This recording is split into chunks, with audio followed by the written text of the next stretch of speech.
Si t'as un Shiba Inu, tu fais forcément partie de l'un de ces 5 profils. Peut-être même que tu en cumules 2 ou 3 sans le savoir. Aujourd'hui, je te dresse le portrait type de 5 propriétaires de Shiba. Et crois-moi, tu vas te reconnaître.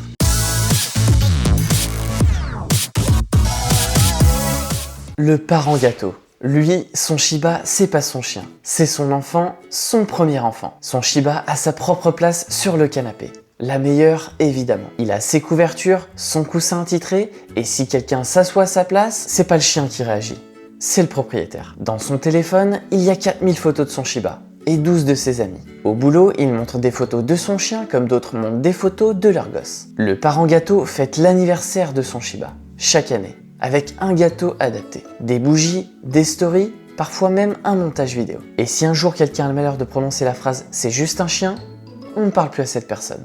C'est terminé. L'ambassadeur. Lui, il connaît toute l'histoire du Shiba par cœur. Les origines japonaises, la classification FCI, la différence avec l'Akita, le standard de la race, les lignées, les élevages réputés. Il sait tout. Et il ne peut pas s'empêcher de le partager. Quand quelqu'un dans la rue demande « c'est quoi comme race ?», l'ambassadeur s'illumine. C'est son moment. Il part dans un monologue de 15 minutes sur la race, ses particularités et pourquoi c'est pas un chien pour tout le monde. L'autre personne a juste dit « il est mignon » et elle se retrouve dans un cours magistral qu'elle n'a pas demandé. L'ambassadeur corrige les gens, tout le temps. C'est pas un renard, c'est pas un Akita, c'est pas un husky miniature. Et il meurt un peu plus à l'intérieur quand quelqu'un prononce mal la race du Shiba. L'ambassadeur a un compte Instagram dédié à son chien, il a peut-être un blog, peut-être même une chaîne YouTube. Allez, passons au type suivant. Le survivant. Lui, il adore son Shiba. Profondément. Mais il a compris que vivre avec un Shiba, c'est un sport de combat au quotidien. Et il en parle avec la fierté fatiguée d'un soldat qui revient du front. Le survivant a des anecdotes. Beaucoup d'anecdotes. Le jour où son Shiba a pris quelque chose sur la table, l'a regardé droit dans les yeux et l'a mangé.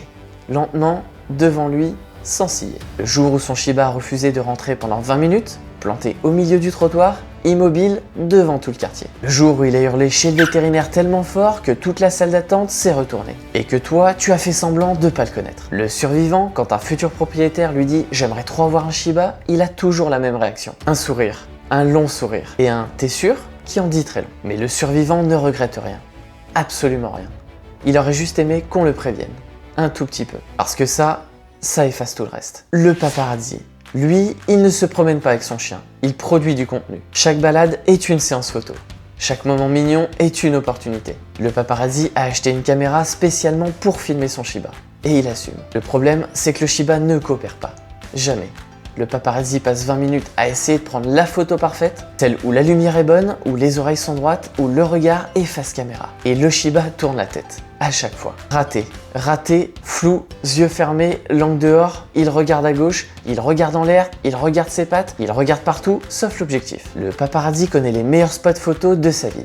Les murs photogéniques, la lumière du golden hour et les escaliers instagrammables. Ses amis ne comprennent pas pourquoi, il fait des détours de 15 minutes en balade juste pour passer devant ce mur. Et quand Shiba fait enfin la pose parfaite, le regard, les oreilles, la lumière, tout aligné, le paparazzi ressent une satisfaction que peu de gens peuvent comprendre. Ça valait le coup. Le protecteur paranoïaque. Lui, il a lu tous les articles. Sur tous les dangers possibles et imaginables pour son chien. Les aliments toxiques, les plantes toxiques, les chenilles processionnaires, les tiques, les épillés, les os cuits, l'antigel dans les flaques, le xylitol dans le chewing-gum. Il connaît tout par cœur et il veille. Quand son Shiba renifle un truc par terre en balade, le protecteur intervient en un quart de seconde. Avant même que le chien ait eu le temps de comprendre ce que c'était, c'est fini. Dossier clos, on avance. Le protecteur a le numéro du vétérinaire en favori.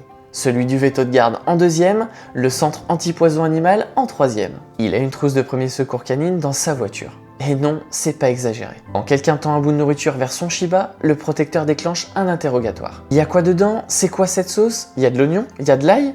L'autre personne regarde immédiatement son geste. Alors oui, le protecteur est un peu intense, mais son chien est en parfaite santé.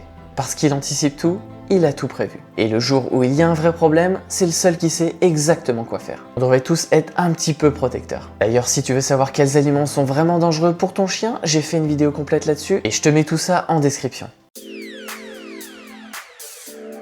Alors si tu t'es reconnu dans l'un de ces 5 types, dis-le moi en commentaire. Moi je crois que je suis un parfait mélange de ces 5 types. Avec une bonne dose de 3 le jour où Sangha a décidé de ne pas coopérer. Et si tu penses qu'il manque un type, propose-le moi en commentaire et j'en ferai une partie 2. Envoie cette vidéo à un propriétaire de Shiba, il va certainement se reconnaître. Et pense à t'abonner si c'est pas déjà fait. Allez, on se retrouve très vite pour une prochaine vidéo. En attendant, prends soin de toi, prends soin de ton loulou et surtout, caresse à ton Shiba. ciao.